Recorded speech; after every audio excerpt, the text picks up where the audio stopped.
Well, hello, everybody. Dan Turbyville, and welcome to Powerhouse Fence Show. Thanks for stopping by. Thanks for being here and saying hello.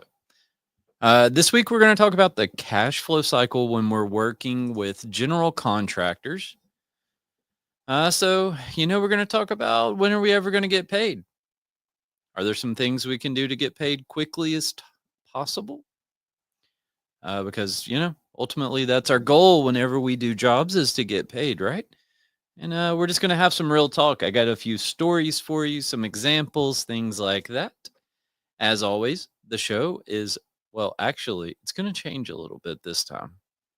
The show's presented by Memphis Fence Company, Simpalo, and there's something new cooking. That's not the name of it, but there's something new coming. So I have to still change this thing, but MFC Manufacturing, we're going to take that away and replace it with something else, I believe. We have some partners of the show, the Thornton Fence Consulting Group, Fence News, and EasyG Manufacturing. Those are all people that we like, we do business with, we believe in their products, and we help represent them here on the show. There's links in the description for all of that stuff. So tomorrow at 6 o'clock p.m. Central Standard Time, whatever. I don't know why I said it all professional like or whatever. I'll be on Fence Guy Friday with Craig and Dan Wheeler, and we're going to celebrate Craig's 1-year anniversary of Fence Guy Friday. So if you're available tomorrow, like I said, 6 o'clock Central, stop by, say hello. It should be a pretty good time. But today we are live. There is a phone number on the bottom of the screen like usual. 901-878-4987. And let me make sure this is open on my phone in case you call. Yep.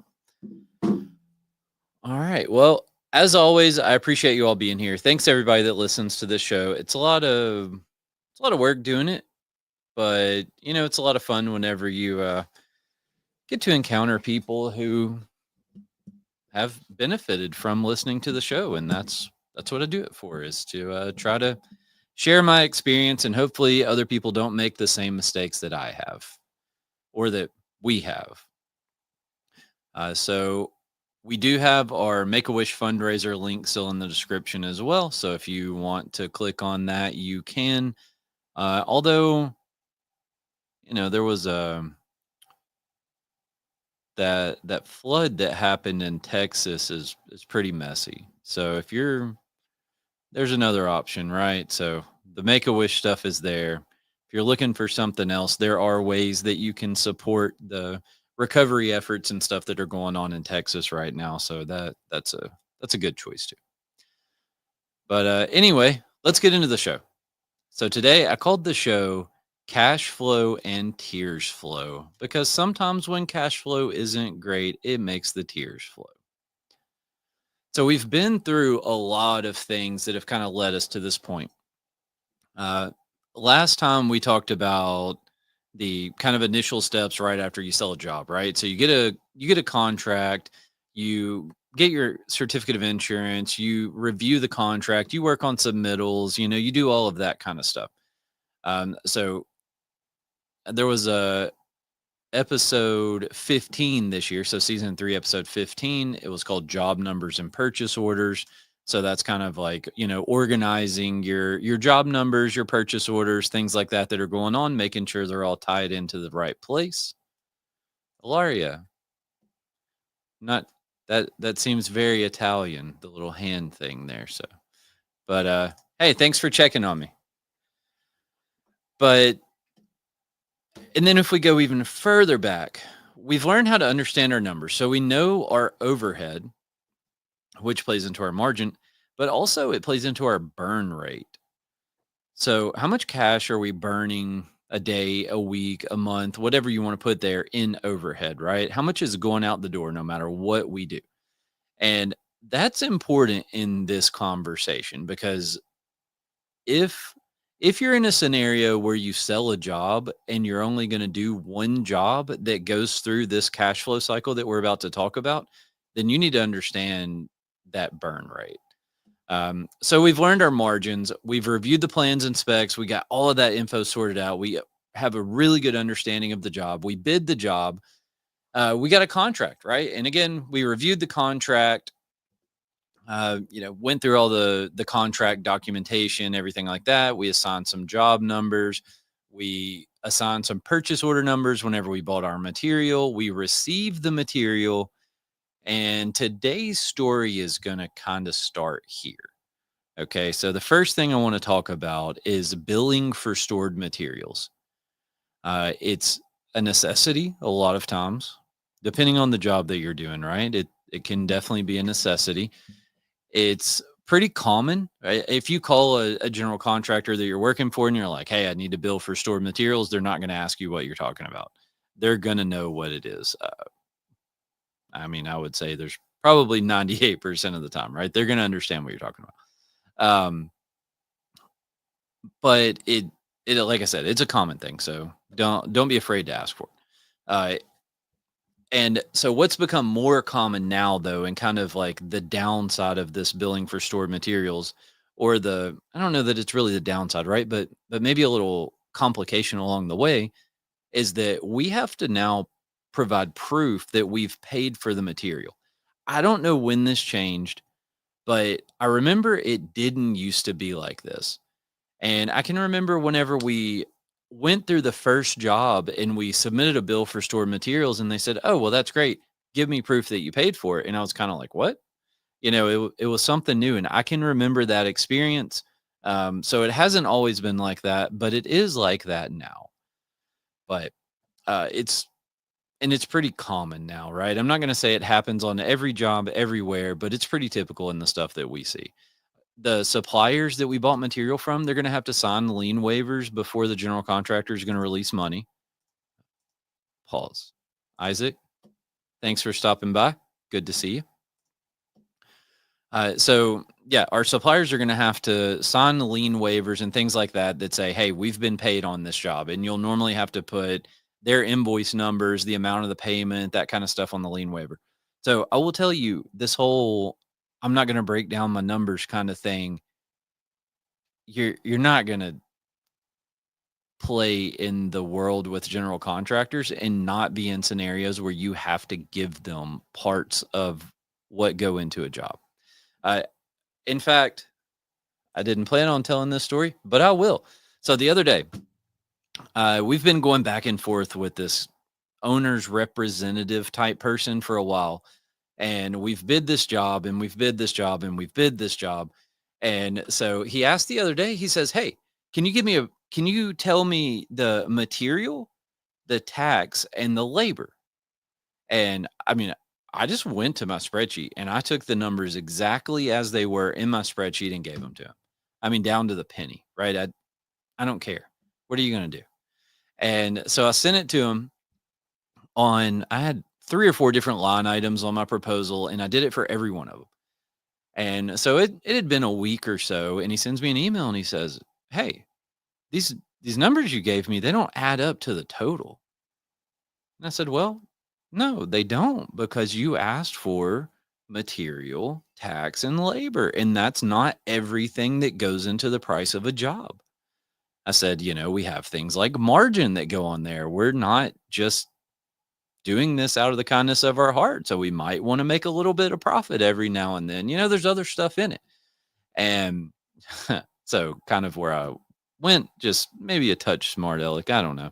I sent him a link to an episode on the Powerhouse Fence Show. And I said, "Hey, if you want to learn more about it, go check this out." Right. So I gave him a resource if he really wants to get into the weeds and understanding it. But yeah, the whole breakdown thing, it's pretty common. It was a requirement for us to be considered as a possible vendor on that job.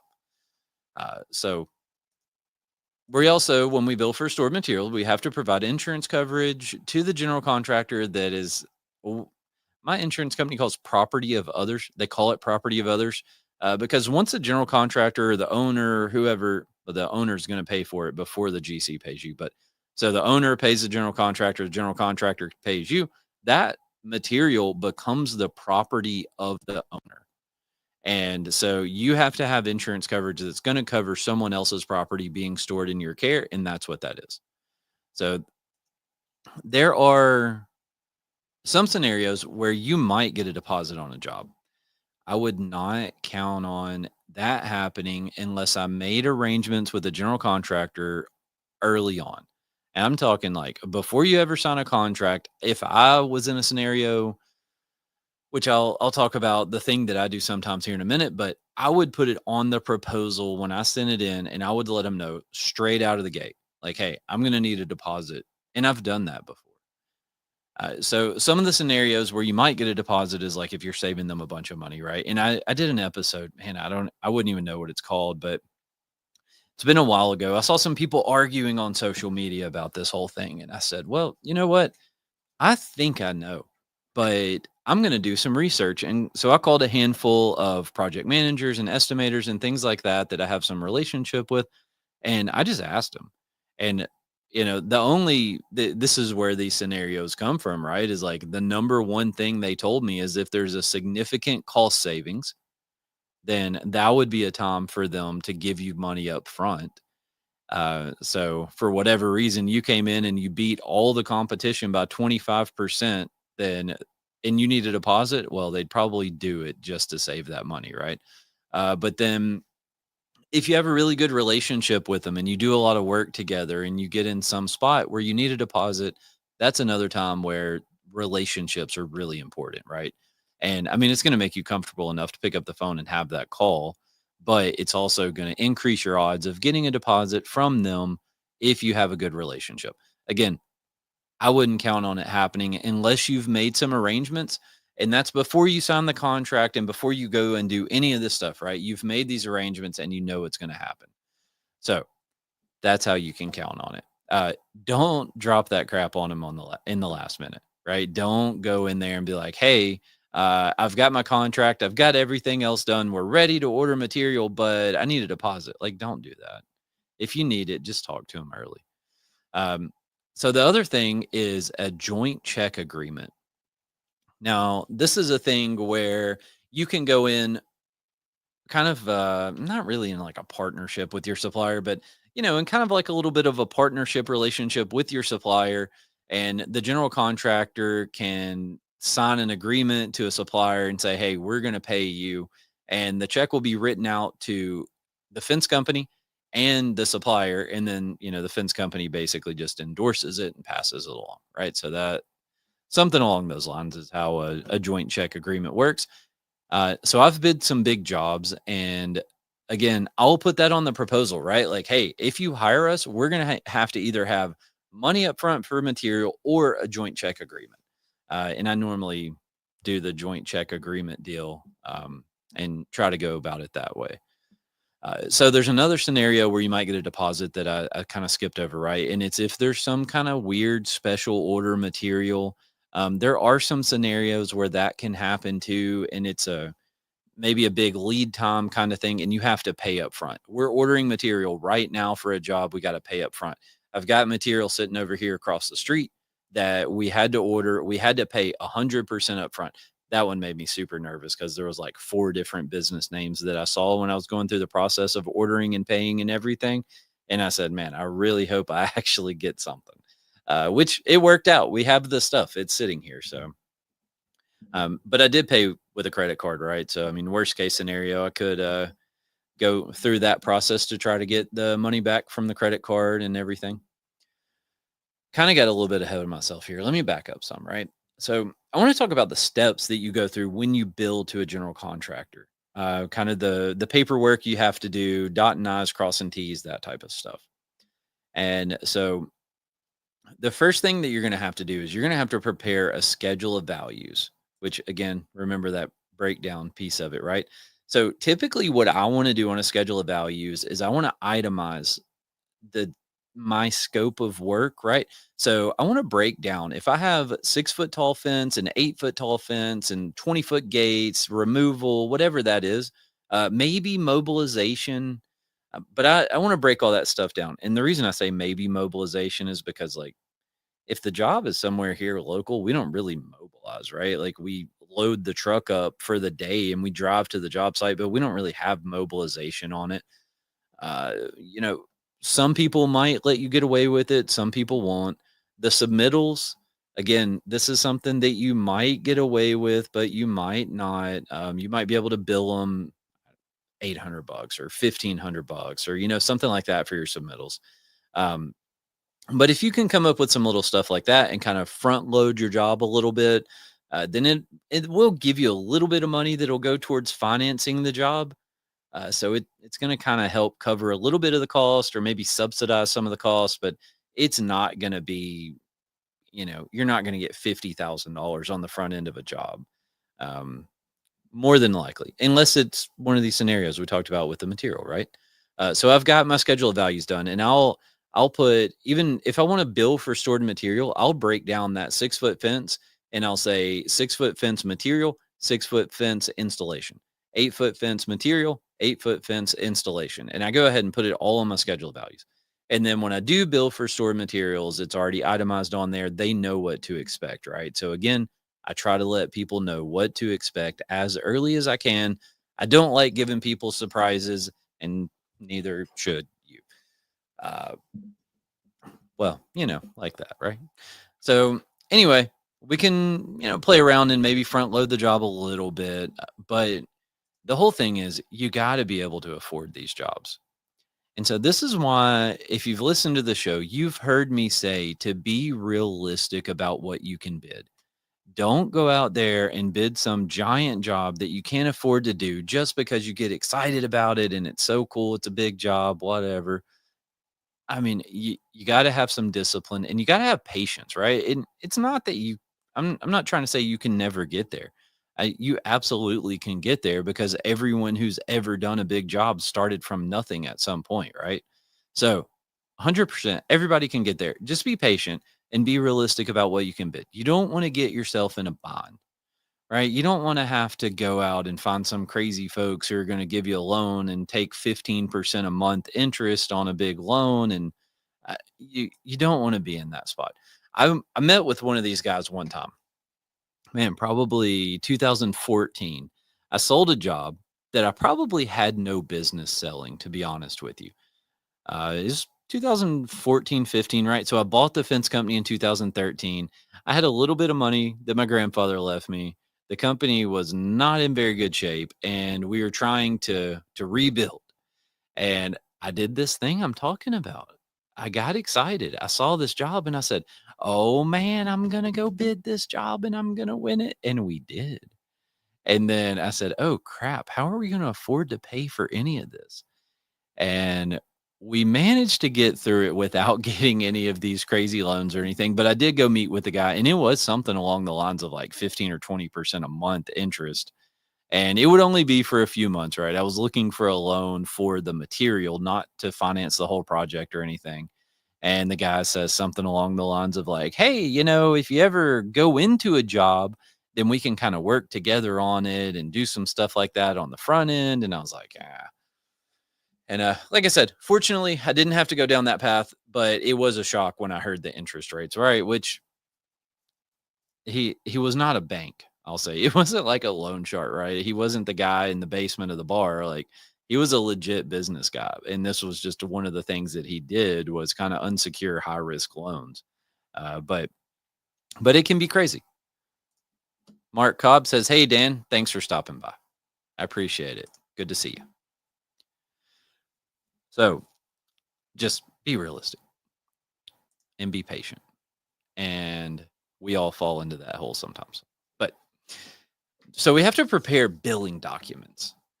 You got to have all your contract stuff done before you get to this point, right? Don't be trying to submit a bill when you haven't turned in a contract. I've been there, I've done that. It's not going to work. In fact, I just got in, I say trouble, right?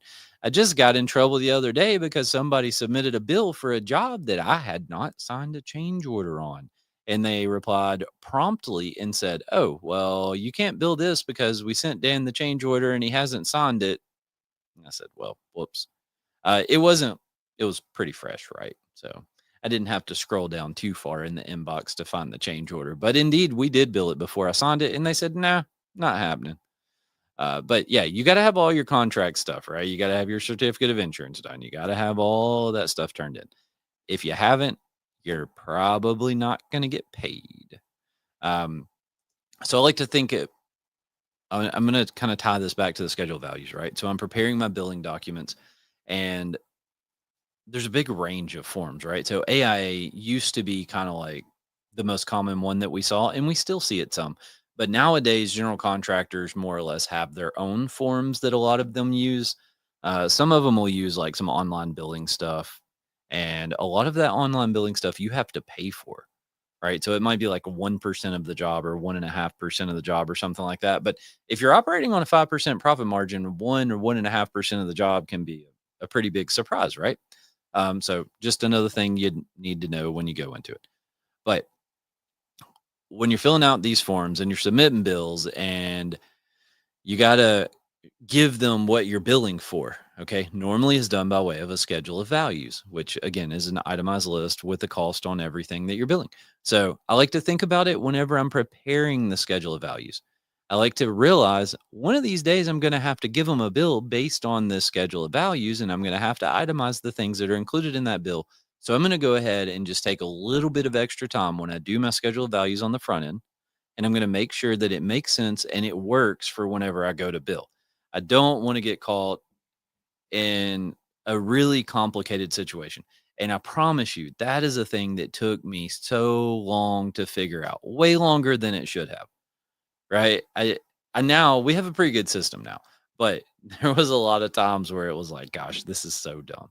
But anyway, so yeah, just think about your billing process when you're doing the schedule values at the front end. So again, it's going to let you separate out your material cost, and there's calculations that you have to do to complete these forms, and so you got to get all that stuff turned in. So what's going on in the meantime, right?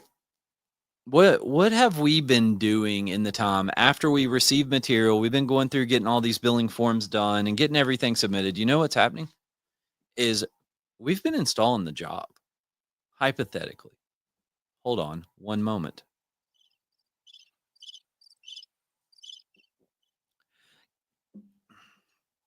Yeah, so hypothetically, we've been installing this job all along, right? So we've been spending money on material, right? We already addressed that.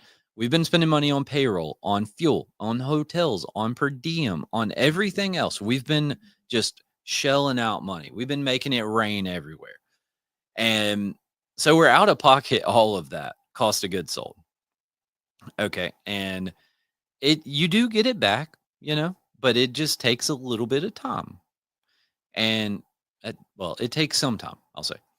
So, what else is happening? Well, while we're working through all of this stuff and we are installing the job and we're doing everything else, the lights are still on in the shop, right? We're still paying our insurance bill, we're still paying the phone bill, we're still paying all of that. So, in other words, your overhead doesn't stop just because you're out here installing a job.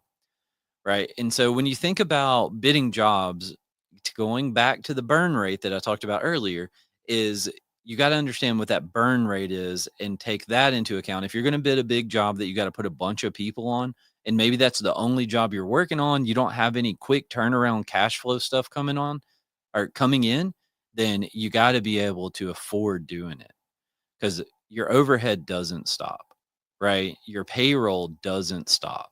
All of those things are still going as you're trying to complete this job. Now, I just want to be clear.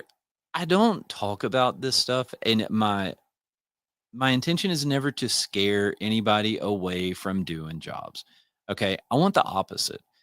I want whoever's listening to this right now, I want you to understand so well how this process works that you're 100% confident whenever you submit a bid because you know what comes next. Right. And that's my intention behind this stuff is that I can share all of this with you and I can let you know the good, the bad, and the ugly, and you're prepared. So, again, I really want you to understand what you should and shouldn't bid. Right. So that's where all of this is coming from. All right. So, your bills, when you submit a bill to a general contractor, it's due typically somewhere between like the 20th and 25th of the month. Some are earlier, some are later. It all just varies. But you're billing for that month. So today is July 10th. If we're going to submit a bill on July 20th, we're submitting a bill for the entire month of July. So we're kind of projecting what's going to be done by the end of the month. And so again, having all that stuff itemized is going to play a role in that, right? But we're projecting what we're going to have done by the end of the month. So this bill that you're submitting on one of these billing forms we talked about before, it's got to be turned in on time. Okay. You get some contractors that are going to email you and be like, "Hey, I haven't gotten a bill from you this month. You've been working there. Are you going to turn in a bill?" That's awesome, right? You get some of them that don't say a single word about it. And you get anything and everything in between there. And the bills have to be right. Okay. Again, it's that array, right? Sometimes whenever you submit a bill and it's not right, they're going to tell you, "Hey, you screwed this up. Can you fix it?" Or "I fixed it for you. Sign it again," or something like that, right? But then on the opposite side of the spectrum, you sometimes get people that don't say anything. So I promise you, we've billed jobs and we've called after 45 days, 60 days, 90 days just to find out, "Oh, you didn't turn in this XYZ form or you didn't fill this out right or whatever. So we didn't process your bill." It happens. It sucks. It makes you friggin' mad. But what are you going to do about it? Uh, like I said, most people indeed are reasonable, and most people are going to work with you, and they're going to try to take care of their subs because really, what is a general contractor without subcontractors, right? The two need each other. So that there's a lot of people that will take care of subs. Um, So what I would say is if you do submit a bill, especially if you're kind of iffy about the way you filled it out, the math you did, anything like that, if you did submit it, you can always call and talk to somebody and say, "Hey, can you take a look at that bill and make sure that I did it right? I want to make sure there's no problems with, my billing or anything else, and, want to make sure we get paid." So you can call them and you can ask them, make sure they have it, make sure it's right, make sure you'll get paid. And that's fine. They have people in their office who can take those phone calls and help you out most of the time. So you got your bill in. Everything was right. Now you wait and you wait and you wait. So 45 days normally is the minimum time that it's going to take. So from the time you submit your bill, well, really from the end of the month, right? So if I turn a bill in on July 18th, I put like in my QuickBooks, I put the bill date the last day of the month, and then I set the terms at 45 days.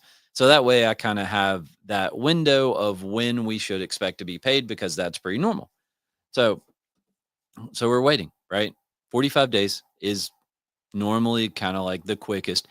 There are scenarios where you get paid faster.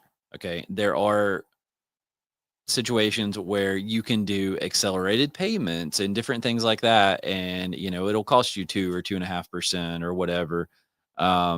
What's that thing called? Factoring, right? So factoring is an option. Again, it's going to cost you a couple percentage points, and you're basically selling your receivables to somebody else and they're collecting, and they charge you that 2.5, 3, whatever percent.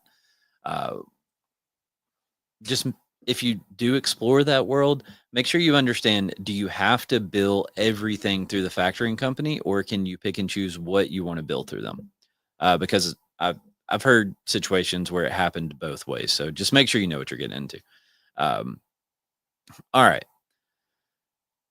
So we did a job. Okay. I'm going to tell you a story. I got a call from a project manager that I've done work with several times in the past. He called me up and he says, "Man, I need your help."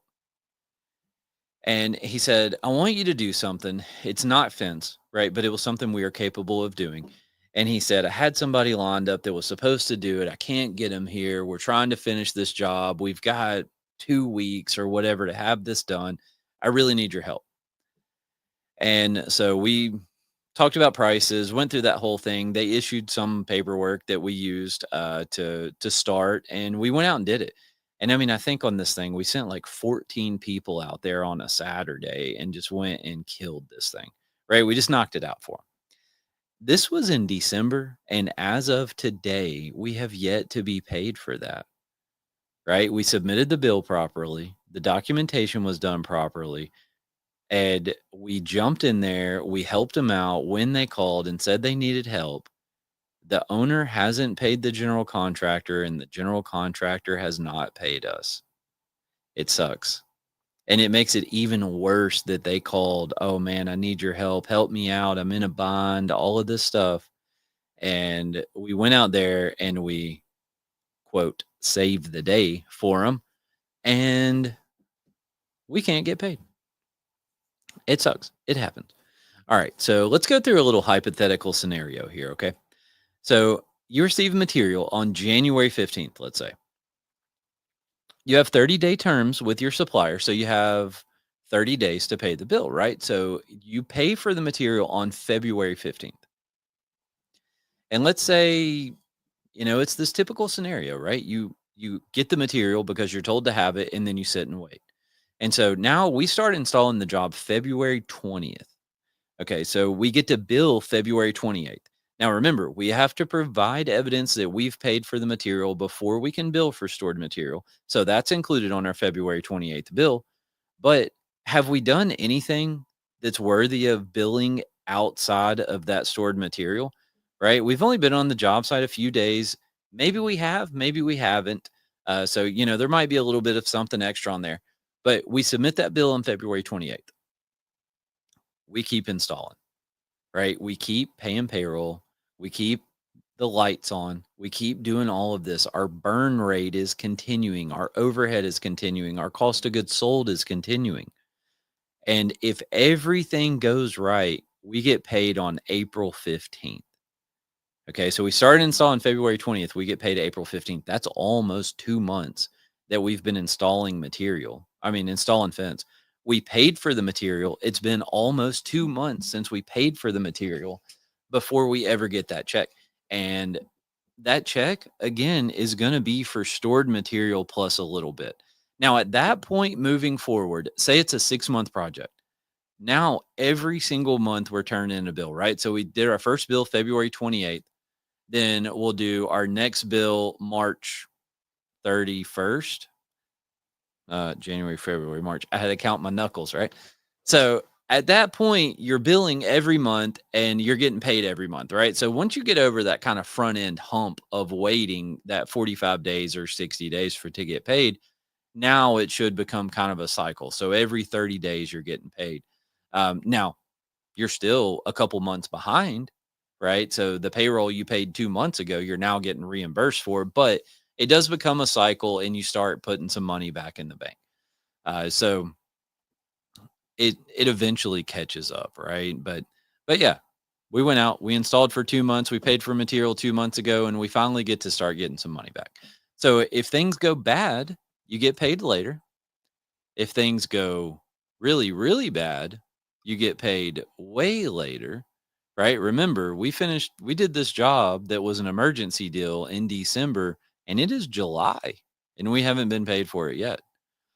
So I've been in this scenario before where things got bad. Okay. And it was on a job that took us probably 6 months, uh, at least. Hold on.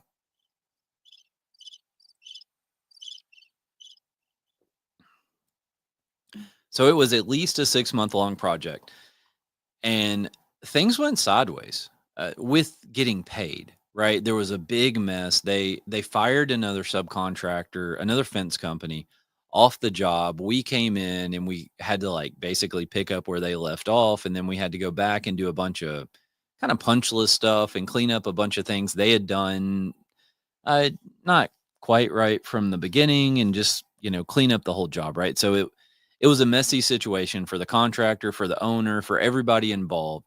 And we got like months into this job and we had yet to be paid. And we had been out there working the whole time. Right. And so again, it was one of those scenarios where someone called and they said, "Man, we're in a bond. We need some help." Because now what when we started installing fence, we had all the time in the world to get it done. But the people who were doing it basically just made the process way longer than it should have been, right? I'm not going to get too far into details, but it had drug on so long that they got to the point where this was like the whole project is let it's a couple $100 million complete project, not fence job. And they said now we're on this giant job and the fence is becoming one of the highest priority items to get done because it's threatening holding up the completion of the entire job. They can't complete it. They can't turn it over to the owner because there's no fence. So that was the scenario we were in, right? And so we jumped through our butt. We went out there, we figured out how to make it happen, and we started going to work. And we got some months into it and hadn't been paid. And, they kept giving us that excuse of like, oh, well, it's because of this and that and this and that. I say excuse, maybe reasons. And we uh we thought about it and we talked about it and we had to decide, are we going to stop? Right? Do we just stop going to the job site and say, "Hey, you're 90 days behind on paying and we're not coming back until you get called up." We could, you know, you could do that. You could get sued if you do it. You could, get hit with liquidated damages and, whatever else they can throw at you if you do it. I'll just say, in my opinion, doing that, you're kind of poking the bear.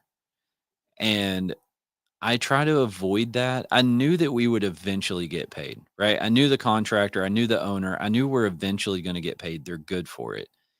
And, but man, we were this close to just pulling off that job site and saying, nope, you know what? Your super important top priority fence, well, progress just stopped. And I had some conversations with superintendents and project managers and stuff like that, you know, not well, probably not superintendents, right? More project manager level type folks. I had some conversations with them and I said, "Hey, this is the thing that's in my mind right now is that it's been so long getting paid that I'm thinking about pulling off." And we went back and forth for a while. Anyway, long story short, we didn't. We kept working. We did get paid. Everything was fine. Uh, so if you do pull off the job, like I said, poking the bear, you're going to make them super mad. Um, they might fire you, right? Bring somebody else in. And then they're going to drag their feet as long as humanly possible on paying you. I would just about bet the farm, right? They're going to pull out every little technicality. They're going to figure out the maximum time that they can go without paying you before they get into some sort of legal trouble or anything else.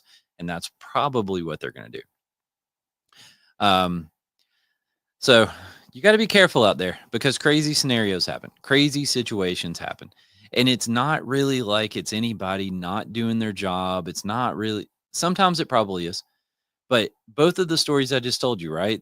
The deal where we got the call last year, saved the day, hadn't been paid, that and this other one, they're both just weird scenarios where somebody else was hired, they had to be removed from the project. We had to step in and like, I don't know, somehow in big corporate GC America, that just completely screws everybody up. And, they struggle to get through it. Um, and I also want to point out no matter who you're working for, right?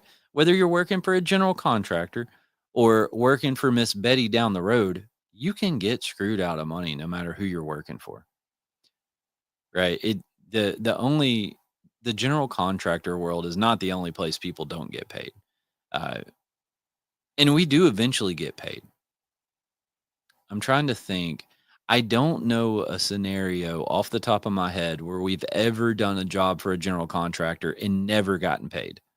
We eventually got paid on everything.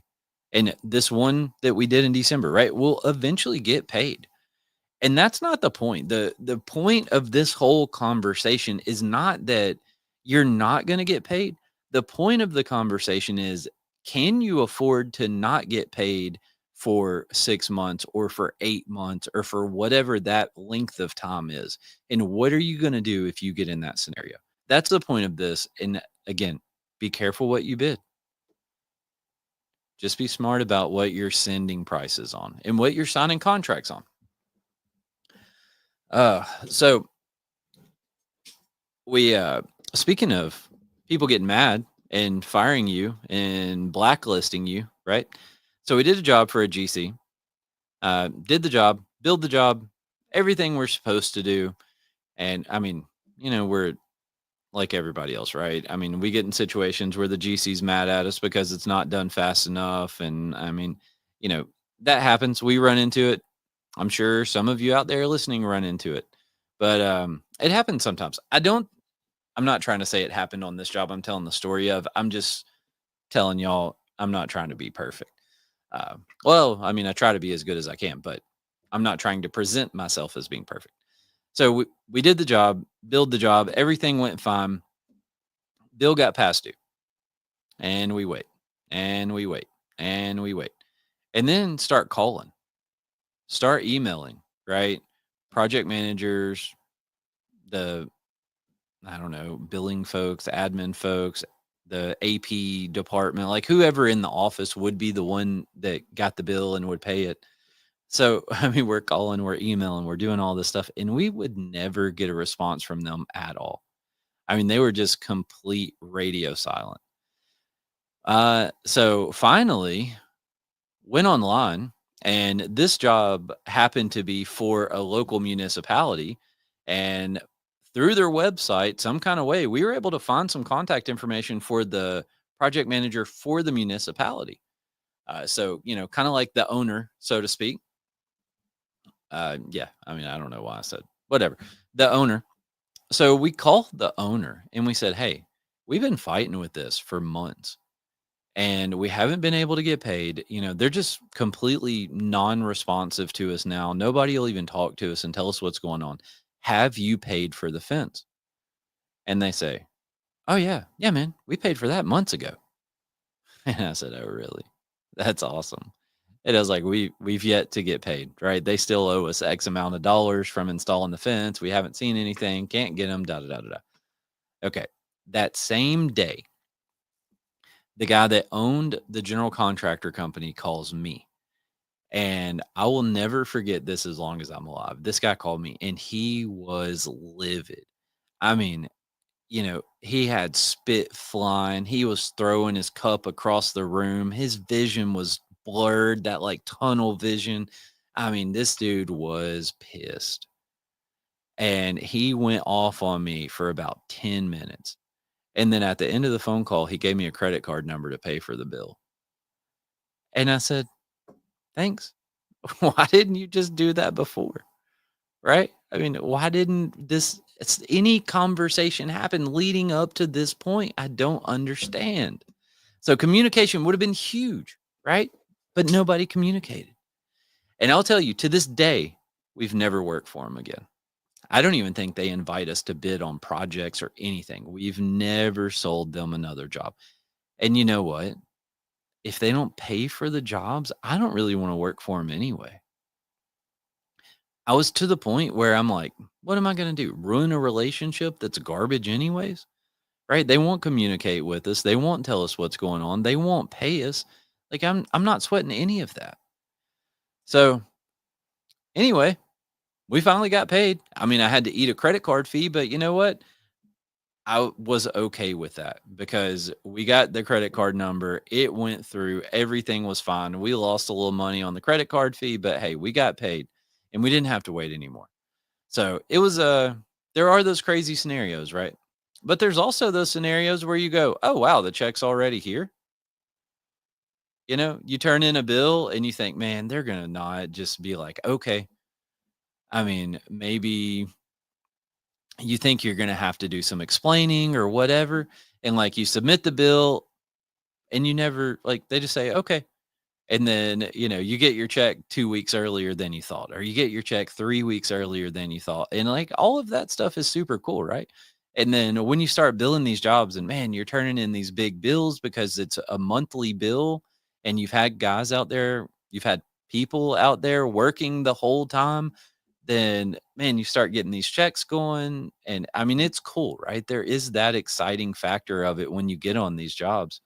There's terrifying factors that come along with it when you sign a PO for material and then you look at your bank account and you go, wow, how's this going to work out? right? There's terrifying moments that come along the way, but there also is really cool moments. So it goes both ways. Tea break.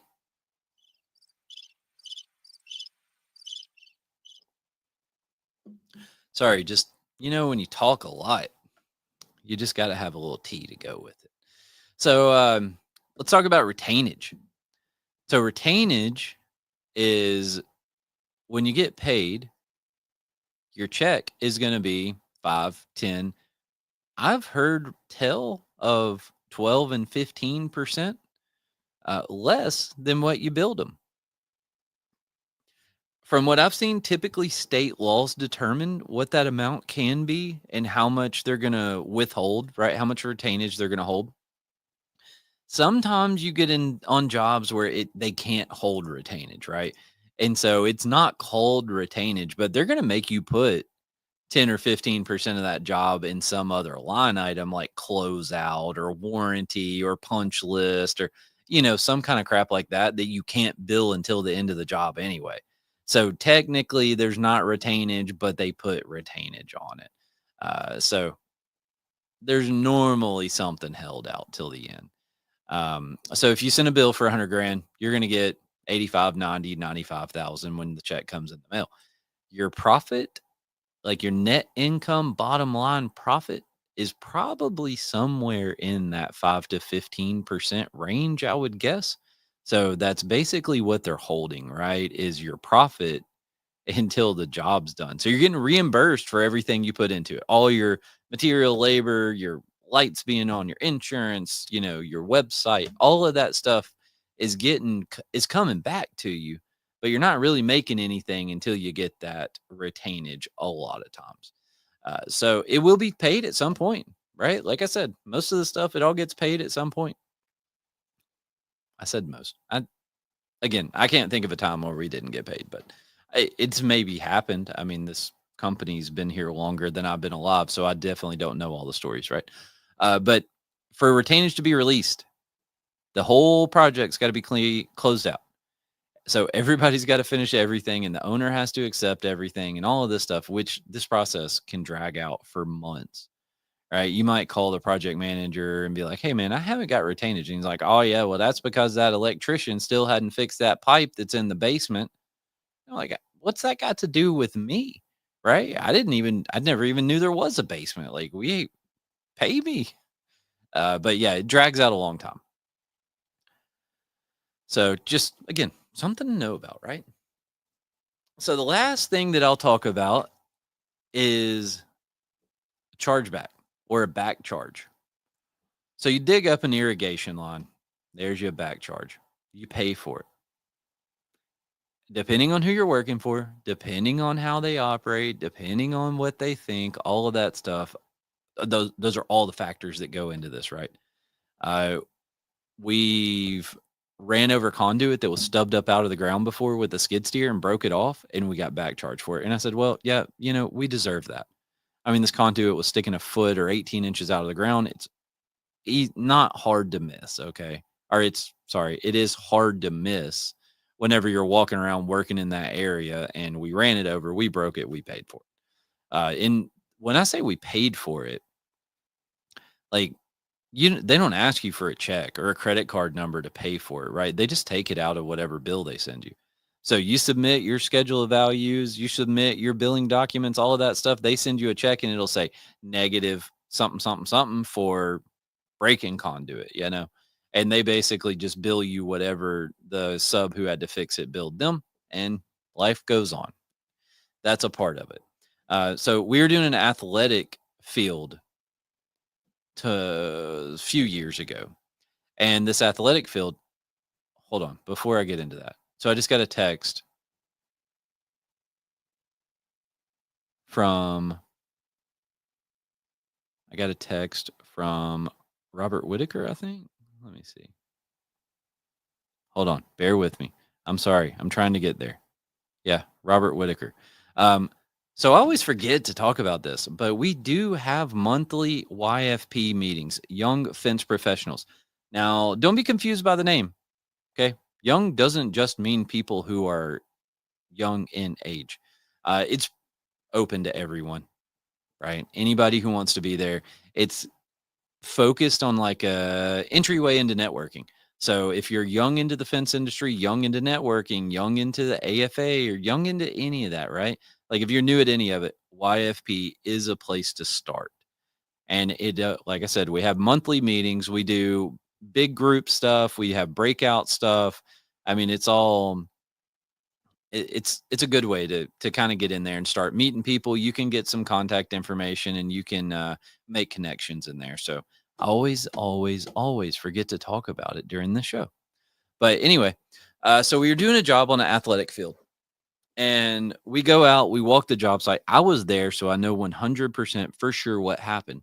Walk the job with the superintendent, and he says, "All right, put the fence here. I want you to start here, run across here, and end up over there." And we start digging holes, and we start digging up. I can't remember if it was irrigation lines or conduit that was ran for the like field lighting, but I think it was the conduit that was ran for the lights. We start digging it up, and I'm like, "What do you want me to do?" I mean, I think we hit it the first time, and we stopped and we said, "Hey, we hit this line. What do you want us to do?" And he says, "Keep going. The fence has to be there." Would you believe we got back charged for it? They made us pay to fix the conduit. And I fought it and I argued and I said, "That's the dumbest thing I've ever heard." I said, "There ain't no way we ought to be paying for that." And they made us pay for it. They took it, right? They just took it. And there's nothing you can do other than just, okay.